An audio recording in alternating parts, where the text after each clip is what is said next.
C'est parti. Très bien. Alors, je te laisse lancer la. Ça marche. Bonjour à tous. Merci d'être venus à l'heure, ceux qui ont fait l'effort de suivre ce webinaire. Donc, c'est dans le cadre, bien sûr, des rencontres numériques 2021 que nous organisons ici en Pays Basque.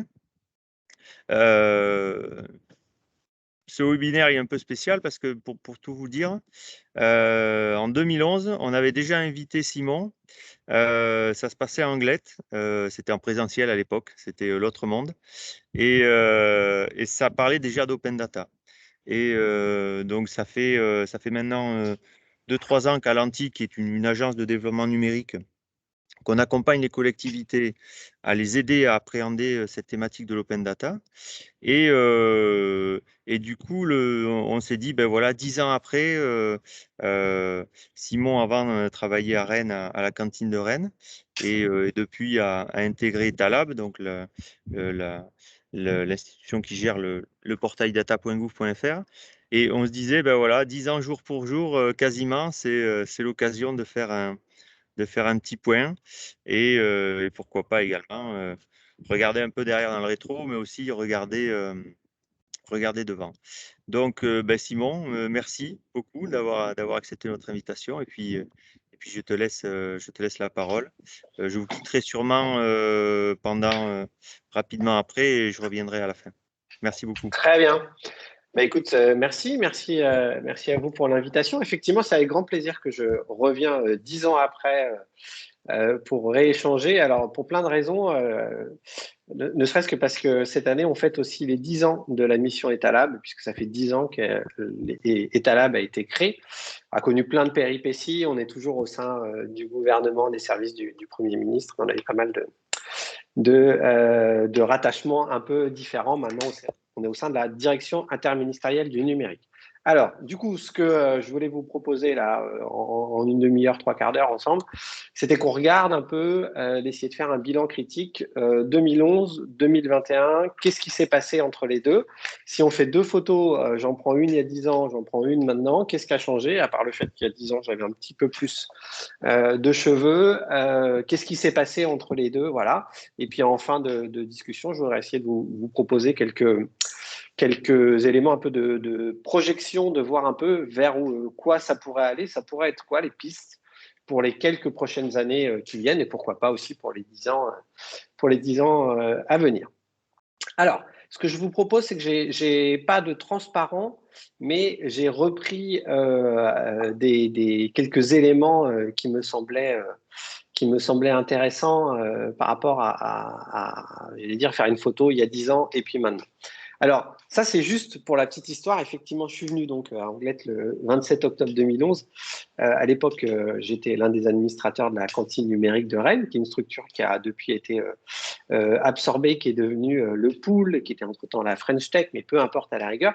Mais en 2011, c'est l'époque où Rennes, et c'est ce que j'étais venu raconter chez vous, Rennes fait partie des territoires un peu pionniers en France en matière d'ouverture des données publiques. Et c'est vrai qu'en fait, en 2011, on peut qualifier ça, je ne sais pas comment le dire autrement, mais pour moi, c'est le temps des pionniers, avec tout ce que ça implique dans le temps des pionniers. Alors, dans ces pionniers-là, à l'époque, il y a pas mal de gens. Il y a quelques villes en France. Alors, bien, on pourrait parler de Paris, mais alors ça, c'est le côté chauvin breton qui va parler d'abord. C'était plutôt d'abord à Rennes que ça s'est passé avant de se passer à Paris. Il y avait des choses à Montpellier ou autres. Mais il y avait aussi quelque chose d'extrêmement intéressant à l'époque. C'était une association qui était basée à Nantes, qui s'appelait Libertic. Peut-être que certains d'entre vous se souviennent de Libertic et de la fondatrice de Libertic, Claire Gallon.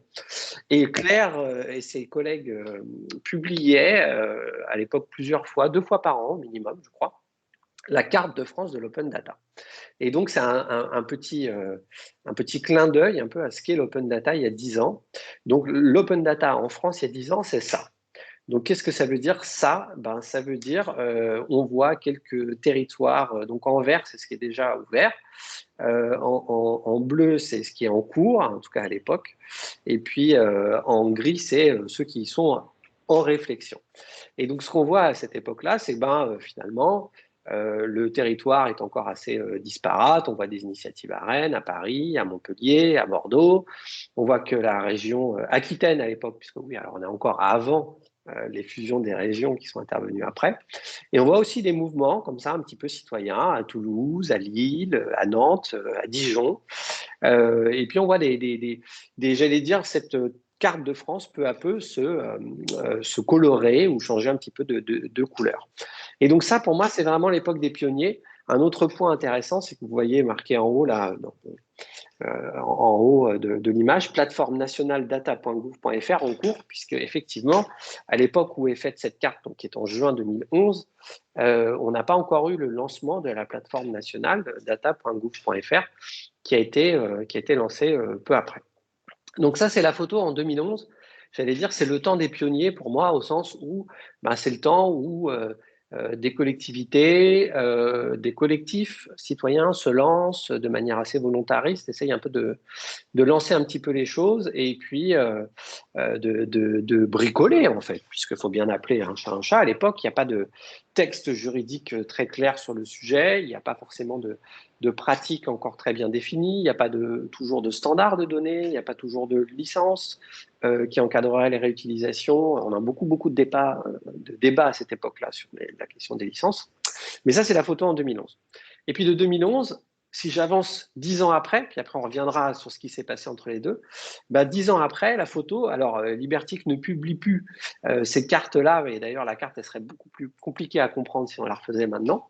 Par contre, vous avez des données très intéressantes qui sont publiées par l'Observatoire d'Open Data des territoires, qui est un programme qui est réalisé par l'association Open Data France, et qui fait notamment un petit peu ce travail-là extrêmement précis, extrêmement détaillé.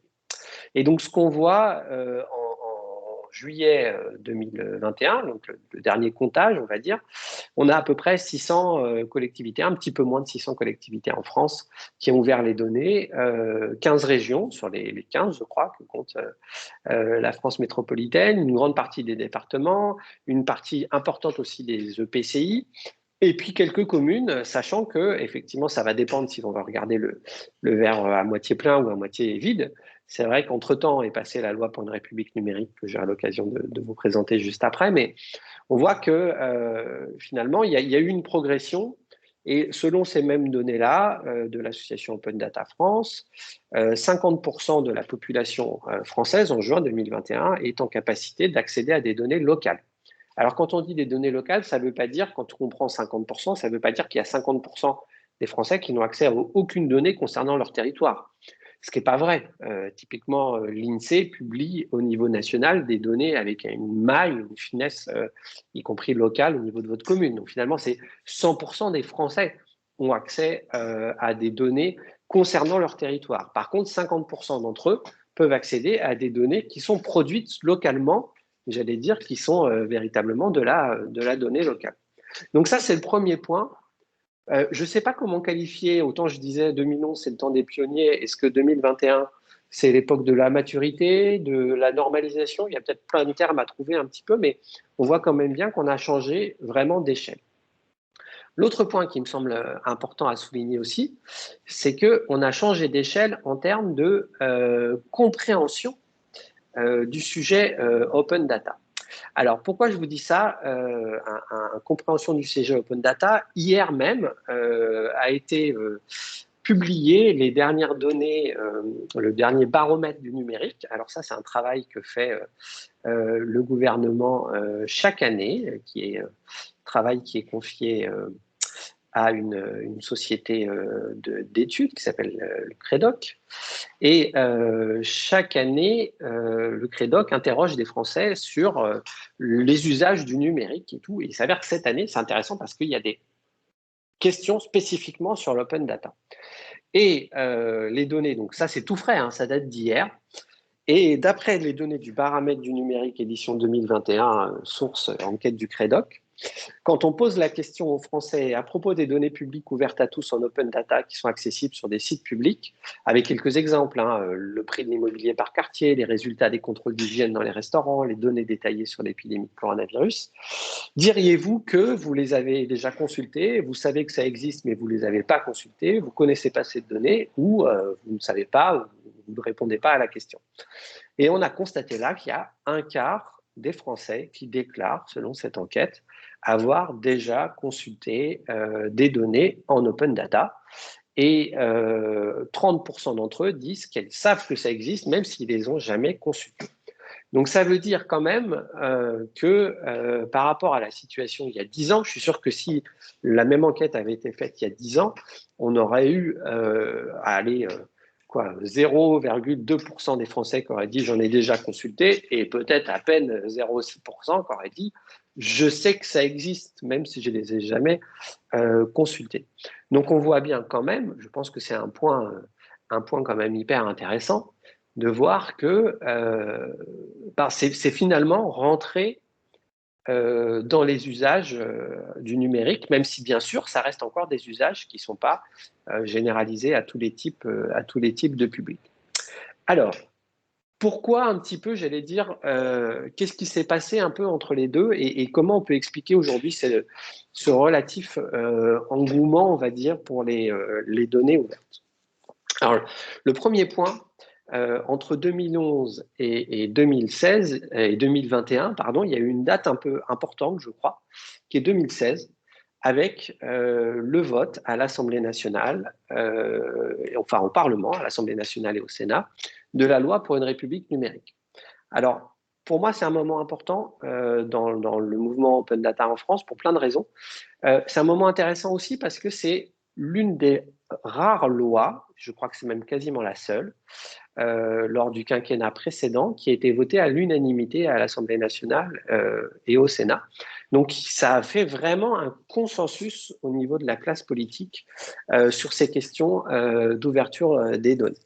Et donc la loi pour une République numérique, elle a fait de l'ouverture des données le principe par défaut, c'est-à-dire ou l'ouverture par principe ou par défaut, ça dépend comment vous voulez voir les choses. Mais ce que je veux dire par là, c'est que auparavant, en 2011, on était dans le temps des pionniers, c'est-à-dire qu'il y allait ceux qui vraiment étaient volontaristes. Depuis 2016, sont censés y aller tout le monde. Donc, quand je dis censé, c'est bien sûr, et là, le résultat de l'open data, de l'observatoire de l'open data des territoires présenté, que je vous montrais tout à l'heure par Open Data France, les résultats, ils montrent qu'en fait, notamment dans les collectivités de plus petite taille, c'est pas encore ça. Très clairement, il y a encore un gros enjeu d'accompagnement. Il y a encore des très gros enjeux pour essayer de faire en sorte un peu que les choses se fassent. Donc ça, c'est, j'allais dire, un premier point. Il y a un autre élément, à mon avis, qui explique un petit peu pourquoi les choses se sont développées, pourquoi on a constaté une accélération.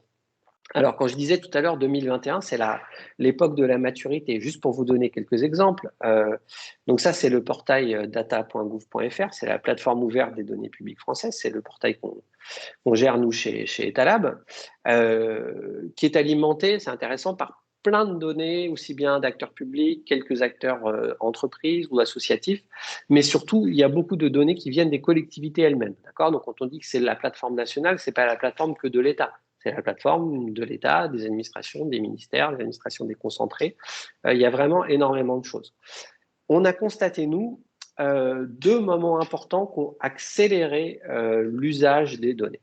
Alors, le premier moment, ça a été l'ouverture des données de transactions immobilières, donc les données, ce qu'on appelle les demandes de valeur foncière. Je ne sais pas si vous connaissez ces demandes, ce fichier-là de demande de valeur foncière, mais en tout cas, si vous ne le connaissez pas, je vous en montre juste un petit exemple, une petite illustration. Donc, ça, c'est la petite application très simple qu'a développée Etalab, mais qui permet d'accéder aux données, en fait, de les visualiser. Donc, qu'est-ce qu'on a dans ce fichier? Je vais aller dans le département des Pyrénées-Atlantiques. Je vais retourner à Anglet 10 ans après. Et sur le territoire d'Anglet, si je vais un peu zoomer, par exemple, je vais prendre cette parcelle-là, cette parcelle cadastrale-là. Et puis, à l'intérieur de la parcelle cadastrale, je vais pouvoir voir l'ensemble des transactions immobilières. D'accord? Donc, par exemple, je suis capable de voir qu'au 11 bis allée de la Grande Dune à Anglette, le 12 avril 2016, a été vendue pour 562 000 euros une maison de 5 pièces avec 1000 mètres carrés de sol. D'accord? Donc, on a là, je crois, pour moi, quelque chose d'extrêmement important à plusieurs niveaux. Le premier point, c'est on commence à avoir des données, et à mon avis, les données de demande de valeur foncière l'illustrent bien. On commence à avoir des données qui ont une très grosse valeur d'usage. C'est-à-dire par là que concrètement, ces données-là, elles sont utiles aussi bien quand vous voulez vendre votre maison que quand vous voulez en acheter une. Elles sont utiles pour des communes pour être capables de voir la variation du prix du foncier. Elles sont utiles pour des aménageurs urbains. Elles sont utiles et elles sont très réutilisées, on le sait, par les notaires, par les agences immobilières ou autres. Donc, on a vraiment, avec des données, je pense, qui ont une très, très forte valeur. Et ça, on ne l'avait pas il y a 10 ans. Très clairement, les données qu'on avait il y a 10 ans, c'était des données, par exemple, des horaires de bus, des données sur la natalité, qui sont, encore une fois, des données intéressantes aussi. Hein. Mais on n'a pas la même création de valeur avec ces données-là que celles qu'on peut voir autour de cet exemple-là de demande de valeur foncière. Autre point, à mon avis, important représenté par ces données-là, c'est que là, on rentre un peu dans le dur, j'allais dire, parce qu'on a des données qui se rapportent à une transaction particulière.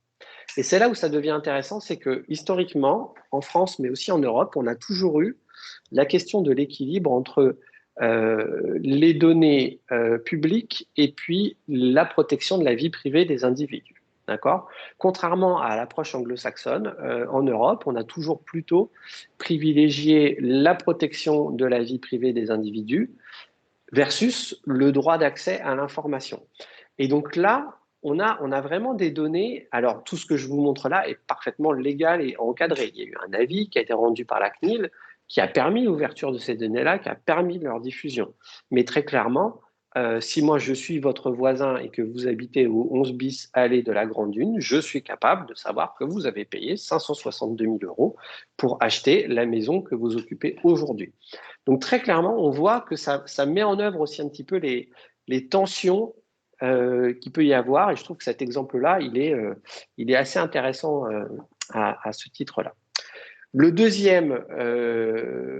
deuxième illustration, on va dire, de la généralisation un petit peu, qui peut peut-être d'ailleurs expliquer en partie pourquoi on a ce sondage-là qui nous dit qu'un quart des Français, quasiment plus d'un quart des Français, disent qu'ils ont déjà consulté des données en open data. C'est bien sûr, et malheureusement, la crise sanitaire. Très clairement, ça a eu un effet de développement très très fort, à la fois en matière d'offre de données, mais aussi bien sûr en matière de réutilisation et d'avoir un nombre de gens beaucoup plus important qui consultent les données. Alors juste pour vous montrer en matière d'offre de données déjà, donc sur data.gouv.fr, on accueille, on héberge plein de données relatives à la crise de la Covid-19. Donc, il y a bien sûr des données sanitaires, des données sur les hospitalisations, des données sur les tests, des données maintenant sur aussi la campagne de vaccination. Voilà, donc vous trouvez plein de choses, par exemple les données vaccination par lieu de vaccination, les lieux de vaccination, la liste des lieux et compagnie. Mais peut-être plus intéressant, enfin pas plus intéressant, mais qu'on imagine spontanément peut-être un petit peu moins, aussi des données économiques. On a plein de données autour de l'activité partielle, par exemple. L'État a mené des actions d'envergure en faveur du soutien à l'activité économique pour des secteurs comme, par exemple, l'hôtellerie ou la restauration. Et là, vous pouvez voir vraiment des données précises, département par département, sur voilà, quelles ont été les mesures exceptionnelles qui ont été prises pour tel secteur d'activité dans mon département. Vous aurez ces données-là. Et puis, on retrouve plein d'autres choses. Moi, ce que je voulais juste vous montrer qui me semblait intéressant, c'est que dans cette affaire-là de la Covid-19, il y a plein de gens qui ont pu produire des données. Donc, par exemple, il y a des mesures de politique publique territoriale, il y a des collectivités. La ville d'Issy-les-Moulineaux a publié, par exemple, la liste des commerces ouverts pendant les différentes périodes de confinement. Marseille a publié la liste des écoles. Alors pendant le confinement, il y avait des regroupements d'écoles, donc ils ont publié ces données-là aussi derrière. La ville de Toulouse a permis à des commerçants, à des restaurateurs d'occuper le domaine public, vous savez, d'installer des terrasses au moment de la réouverture. Tout ça, ça a fait partie aussi de politiques d'ouverture de données. Donc on voit un petit peu tous ces exemples-là de l'idée que ce ne soit pas simplement que l'État qui produise des données, mais que ce soit aussi les territoires qui puissent le faire.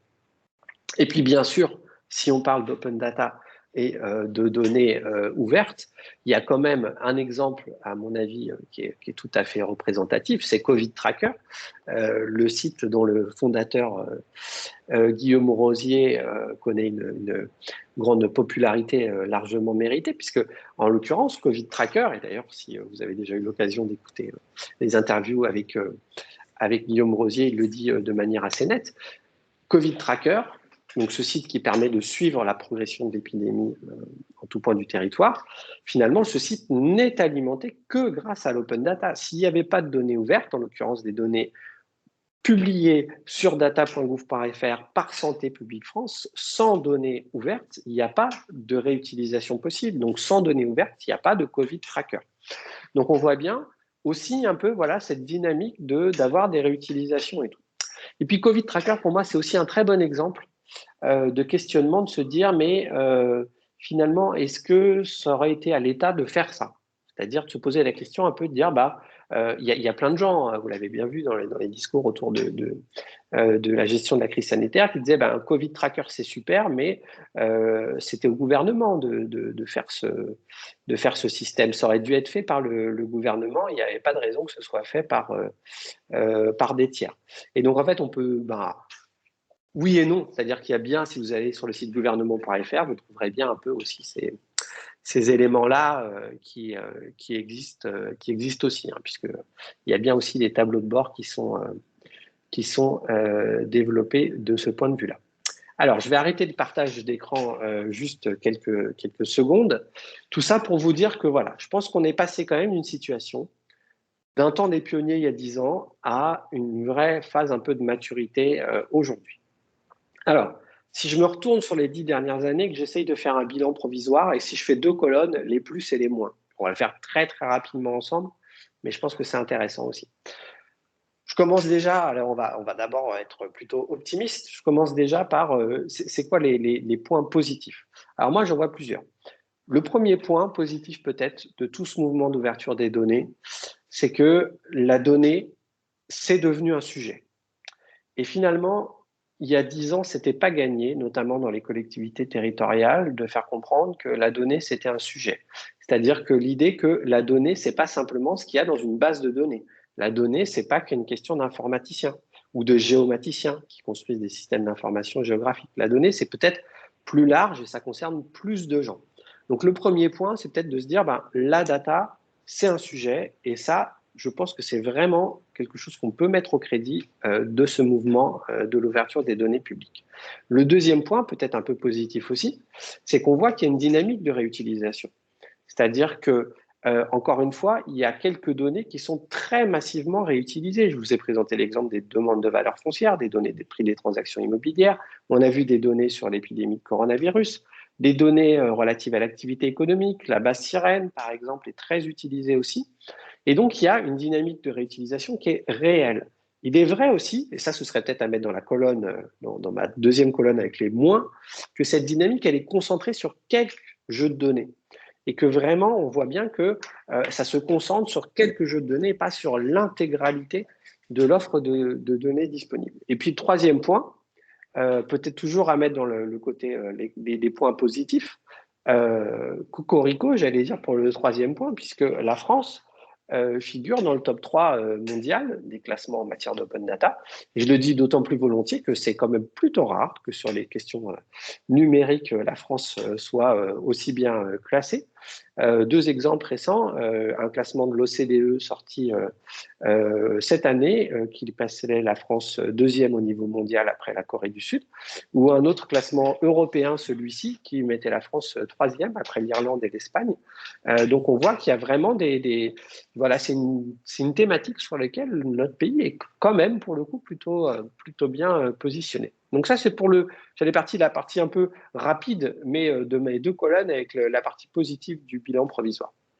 Après, la question peut-être un peu négative, ou plutôt, alors sans se dire est-ce qu'il y a des impacts très négatifs, mais qu'est-ce qu'on peut faire comme bilan? Moi, il y a peut-être 3 choses qui m'interpellent aujourd'hui. Le premier point, c'est la question de l'élargissement des publics. C'est-à-dire que très clairement, on voit qu'il y a aujourd'hui un public pour l'open data. Quand cette enquête, pardon de le redire encore une nouvelle fois, mais 27% des Français qui disent avoir déjà consulté des données en open data, ça fait beaucoup de monde. Les chiffres de fréquentation qu'on a vus sur data.gouv.fr depuis le confinement de mars 2020 ont explosé. Et très clairement, aujourd'hui, on a des mois où il y a plus de visites qu'il n'y en avait en une année il y a encore 10 ans. Donc très très clairement, on a, quand je dis un mois pour une année, c'est même beaucoup plus que ça. Ça peut être une semaine pour une année d'il y a 10 ans. Donc on a beaucoup plus de monde qui se connecte. Par contre, quand je dis qu'il y a plus de public, ça ne dit pas la question des publics au pluriel, au sens où, et là l'enquête du CREDOC, le baromètre du numérique qui est sorti hier le montre aussi, ça reste encore majoritairement, comme toujours sur les questions un peu numériques, des questions où on trouve plutôt des gens assez éduqués, plutôt urbains et plutôt des hommes. Et donc très clairement, il y a un vrai sujet, je crois, d'élargissement des publics et d'arriver à aller parler aussi à d'autres publics, et d'autres publics qui s'emparent de ces questions. On ne va pas faire de chacun d'entre nous des data scientists. Moi-même, je ne suis pas data scientist. Je suis capable de faire 2-3 bidouilles sur Excel, mais ne me demandez pas de construire des modèles prédictifs. Je ne saurais pas faire. Ça n'empêche que on doit quand même être capable, à un moment donné, d'agir un petit peu sur ces données, d'être capable de les comprendre. Ça, c'est peut-être le premier point qui reste vraiment encore un peu bloquant. Le deuxième point, c'est la question des inégalités territoriales. Il est très clair, et on le voit aussi bien dans la carte de France des territoires que dans cette enquête sur les publics et les usages, que finalement, l'open data n'a rien fait, ou en tout cas n'a pas encore produit grand-chose en matière de rupture des inégalités territoriales. Je reprends un peu l'un des termes proposés par la Caisse des dépôts dans un article très intéressant qui s'appelait Smart City ou Stupide Village. On est resté encore dans cette opposition un peu de le numérique, la donnée, les technologies, c'est bon pour les zones urbaines, mais en dehors du reste, ça ne fonctionne pas. Et là, je pense qu'on a un vrai enjeu autour de ça.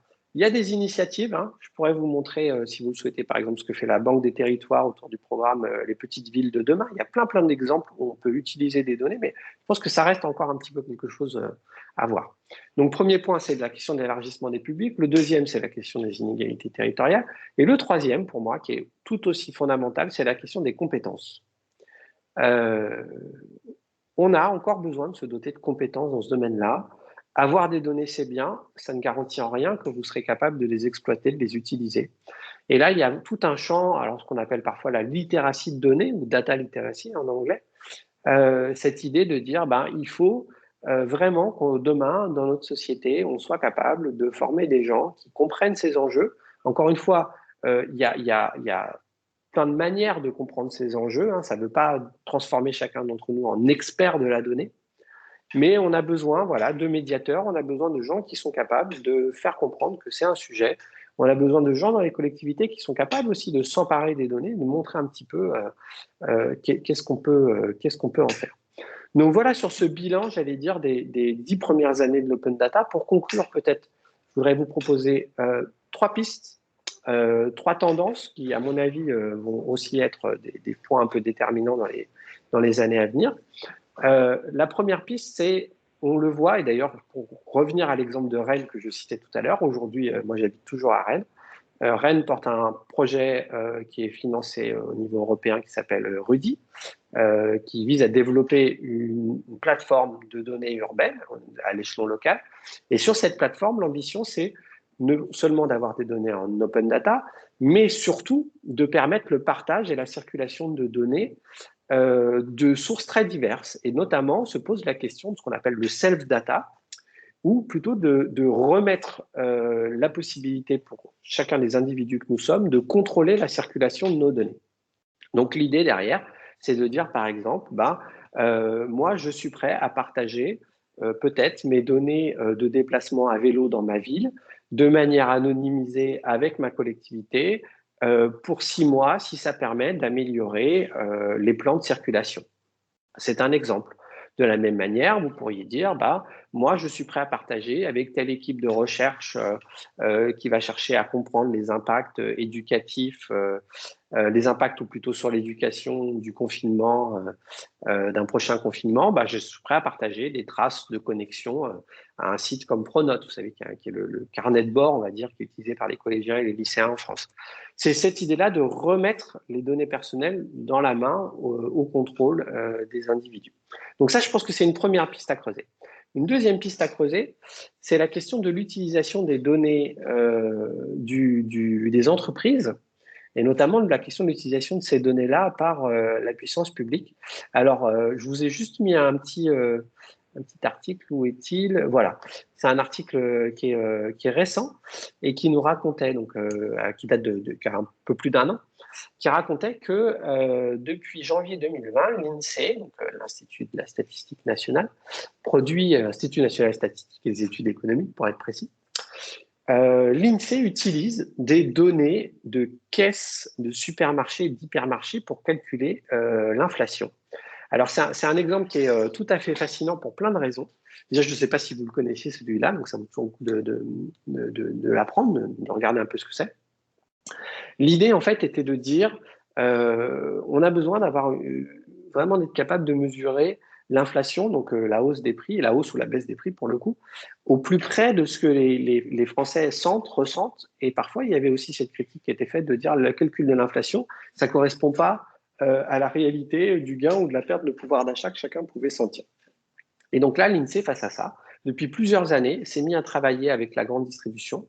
Et depuis janvier 2020, il y a à peu près 10% du calcul du prix de l'inflation qui provient très directement des données de tickets de caisse de supermarchés et d'hypermarchés. Et donc, qu'est-ce qu'on a sur un ticket de caisse? Vous avez des paniers de consommation, vous avez des prix, vous avez l'identification du lieu de vente, mais on n'a pas de données à caractère personnel, c'est-à-dire qu'on n'a rien qui permet de dire ce ticket de caisse, c'est celui de Simon Chignard ou c'est celui de un tel ou un tel. Mais ça, je pense que c'est une piste vraiment intéressante à creuser. Donc, première piste, c'est la question des données personnelles, redonner la capacité à chacun d'entre nous d'agir sur nos propres données personnelles. Deuxième piste, c'est la question des données du secteur privé, ce que parfois on a appelé en France les données d'intérêt général. Et puis enfin, et je finirai mon intervention par ce point-là, peut-être d'aller regarder du côté de d'autres types de données qui sont produits par d'autres types d'organisations. Donc, parce que là, on était dans l'idée de dire les données, c'est soit produit par les administrations, des collectivités, les ministères, soit produit par des entreprises privées, soit produit par des individus. Et ça peut être aussi produit sous la forme de communs numériques. Un très bel exemple que j'aime beaucoup, puis en plus c'est une vraie réussite aussi au niveau international, c'est Open Food Facts. Donc peut-être que vous connaissez Yuka, qui est cette petite appli mobile qui vous permet d'aller flasher des produits et de voir leur composition et de voir si c'est des produits qui sont sains ou pas sains, ou moins sains, on va dire trop gras, trop salé, trop sucré ou autre. Et à la base de Yuka, à l'origine, ils utilisaient cette base qui s'appelle Open Food Facts. Et donc, c'est vraiment un projet extrêmement intéressant qui consistait à la base à aller demander à chacun d'entre nous de saisir les données que vous pouviez trouver sur les produits d'emballage. Alors, si je vous donne juste un exemple, alors là, je citerai personne, hein, vous avez vu le nom de la marque, mais peu importe, c'est des petits biscuits au chocolat. Et donc, l'idée, c'était d'aller prendre une photo de cette partie de l'étiquette-là, d'aller saisir la liste des ingrédients. Et en fait, Open Food Facts met tout ça dans une base de données et refait des analyses et refait des calculs. Et c'est grâce à ça notamment qu'on est capable, par exemple, de calculer le Nutri-Score. Donc là, le Nutri-Score de ce produit est assez mauvais, en l'occurrence, il est D. D'aller calculer un autre indice qui est intéressant sur le niveau de transformation des produits. Et puis d'aller aussi afficher un éco-score. Donc là, c'est l'impact environnemental derrière. Et donc, pour moi, ça, Open Food Facts, ça représente aussi une piste d'avenir au sens où on peut imaginer demain que des producteurs de données ce soit pas simplement des individus isolés, mais ce soit aussi des collectifs qui essayent comme ça de produire en commun de la connaissance, un peu de la même manière dont on a, avec Wikipédia, essayé de construire des alternatives, là, on pourrait avoir quelque chose de tout à fait intéressant. Voilà, j'en ai fini pour cette présentation. Je vous remercie de votre attention. Je ne sais pas si éventuellement il y avait des questions dans le chat, n'hésitez pas, ou des réactions. On peut se prendre le temps d'une ou deux questions si vous en avez.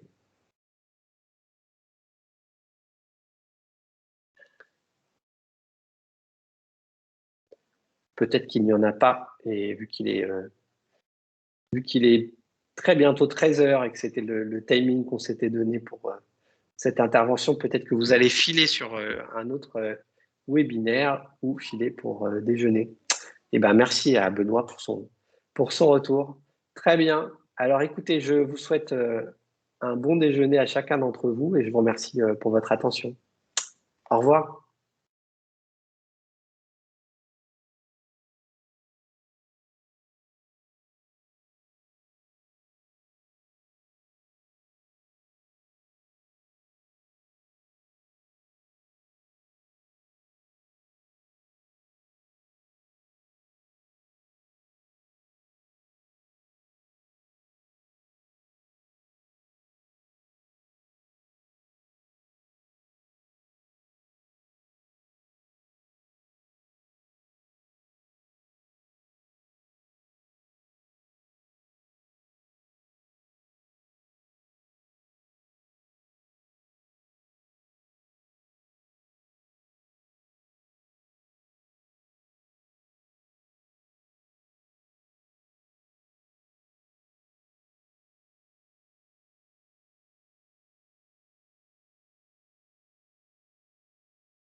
un essaim d'abeilles, là, c'était rigolo.